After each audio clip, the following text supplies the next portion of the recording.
E aí, povo, bom? Então, faz tempo que a gente não conversa, ou melhor, vocês não me escutam. Tenho, tenho estudado bastante ultimamente, não tem dado tempo de gravar os vídeos. Mas vamos lá. Esse aqui eu acho que é relevante e eu quero dar resposta pra esse rapaz, mandou uma mensagem pra mim. Já vou gravar o vídeo que de repente pode ser relevante para mais gente e tomara que seja útil para mais pessoas. Então, a mensagem dele aqui é: eu tenho uma software house no interior do Ceará, tenho mais de 25 colaboradores, entregamos principalmente no Sudeste e no Sul do Brasil. Estou com alguns planos ambiciosos de 21 e 22, inclusive construção de uma nova sede. Já me acompanha há algum tempo pelo Instagram e pelo LinkedIn, mas gostaria de saber mais para entender é, sobre a empresa. Tenho pretensão também de vender projetos no exterior, mas com o meu conhecimento hoje parece bem restrito, apesar de conseguir se comunicar minimamente em inglês. Então eu já queria lançar algumas perguntas. é, Umas perguntas, tá? Como é que é o mercado de software house nos Estados Unidos e no Canadá? A oferta é maior que a demanda. Você acha que faria... Tá, então vamos pela primeira. É, Tem demanda? Sim. A demanda de desenvolvedor é bem alta, salário é desproporcional com o salário que se paga no Brasil para programador aqui nos Estados Unidos, principalmente agora com um dólar assim que pouco. E bom, mas é a minha primeira resposta. Vamos para a segunda. Daqui a pouco eu fecho a ideia. Você acha que faria sentido prestar esse tipo de serviço aqui? Faz sentido. Tem um monte de empresa que faz isso. A concorrência com a Índia é gigante e os russos e os indianos são muito bem vistos aqui com relação à parte de software e tu vai ter uma grande concorrência com relação a isso. Todo dia eu recebo oferta de alguma empresa e agora eles estão mudando o discurso falando que a empresa é americana. Então contrata algum americano para falar que a empresa é sediada em Nova York e fazer outsourcing do serviço. É, então é importante você ter uma presença local. A maioria dos projetos que eu peguei aqui, se não todos, o fator de fechar foi o fato de estar aqui nos Estados Unidos.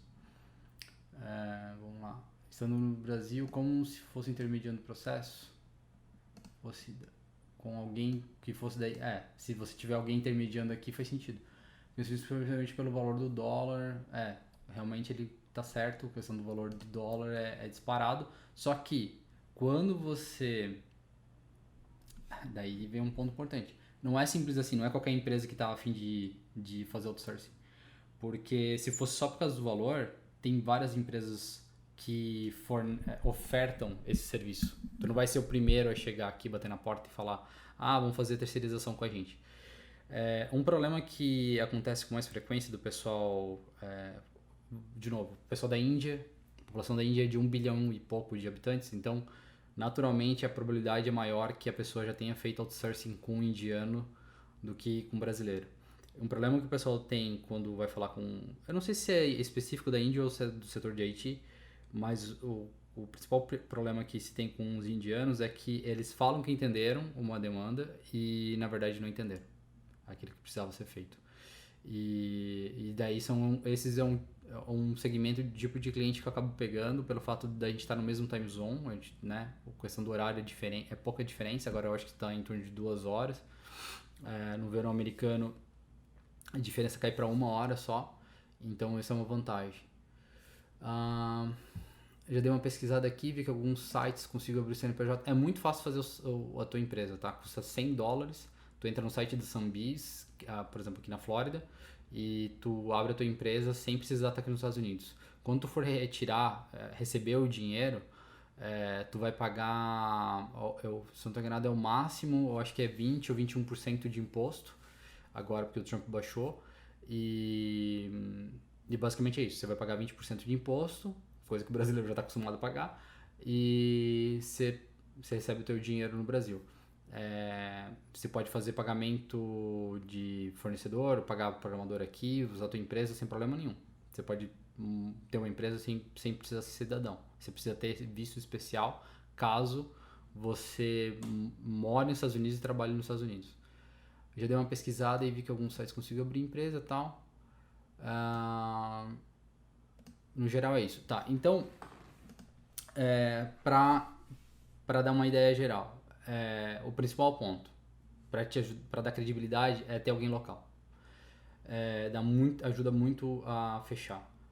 O segundo ponto não acha que vai fechar a terceirização no Brasil com valor de programação nos Estados Unidos, porque esse é um problema que eu tenho com frequência, o pessoal criticando, empresa americana, os caras recebem em dólar e pagam em real. É real, eu recebo em dólar e eu pago em real, mas o valor que a gente recebe em dólar não é igual o salário de programador que a gente vai passar para o Brasil. Por exemplo, eu não trabalho para Easy. Eu trabalho para uma empresa de sistema médico nos Estados Unidos porque vale mais a pena para mim trabalhar para uma empresa nos Estados Unidos do que eu trabalhar para a própria Easy, porque na Easy eu contrato pessoal no Brasil que, infelizmente, a diferença de salário é muito grande. Então, enfim, é a realidade. Infelizmente, essa é a realidade. É um desafio, é difícil. A questão do idioma, o fato de tu falar que fala minimamente inglês é outro problema, porque geralmente o pessoal que fala minimamente inglês no Brasil quer dizer que não fala quase nada, porque a nossa percepção de como é que fala? Fluente em inglês, na verdade, não, eu não sei como é que tá hoje. Eu também não sou um cara que fez muito inglês de faculdade, em escola, para não falar que não fiz nada, eu fiz algumas aulas em escola. Mas na verdade aprendi mesmo tem outro vídeo que eu falo sobre como é que eu aprendi inglês, foi mais com vídeo e tal, mas a realidade é que tipo, tu tem um problema que quando tu tá vendendo um serviço, tu tá vendendo um sonho, porque não é algo tangível, não é tipo, tô vendendo essa caneta e tá aqui as propriedades dela, é desse tamanho, dessa cor, não é assim. Serviço é difícil, ainda mais com software, que tu não vai replicar um software, geralmente tu vai mostrar algum outro serviço que tu fez e daí tu tá prometendo pro cara que tu vai entregar alguma coisa naquele nível de qualidade, ou melhor ou pior, enfim. E daí tu tem aquela questão de subjetividade e tudo mais. Então, se a questão do idioma entra nessa questão, nesse ponto, é mais um ponto para a pessoa ficar com o pé atrás com relação a você. E daí tu vai ter que começar a abrir para aqueles caras que querem pagar depois que tu entregar o serviço. E daí tu vai abrir a brecha, a oportunidade de ter vários calotes. Eu tenho um problema muito frequentemente quando a gente deixa o cliente pagar depois que a gente faz o serviço. Porque na área de serviço, talvez não é novidade para o pessoal que está assistindo o vídeo, mas na área de serviço tem um problema que é o seguinte: o pessoal manda fazer o software e não tem ideia do que realmente precisa. Porque a demanda que ele enxerga pode não bater com a realidade que é. Então, por exemplo, ele pede um processo dentro da empresa e conforme ele implementa o software, ele já descobriu que o processo dele está errado ou que o processo dele deve ser melhorado e que o objetivo que ele queria atingir não vai ser alcançado com o que ele pediu para o programador. Daí ele vê que o orçamento que ele tem não cobre o que ele pediu para o programador originalmente, ele simplesmente abandona e deixa o programador com software, como se a gente pudesse reutilizar para outra empresa depois, que não é a realidade. Esqueci de um ponto que eu acho que é relevante. Quando eu criei a empresa, eu já sabia que eu queria trabalhar no exterior. Tu pode, pelo nome da empresa, tu já é inglês. E desde então, eu sempre forcei o pessoal a programar em inglês. E pego bastante no pé do pessoal que entra na empresa que até usa o Windows em português. Eu pego no pé porque são essas pequenas coisas que te ajudam no dia a dia com relação à questão de vocabulário. E isso é importante. A tua equipe tem que estar preparada para atender o cliente.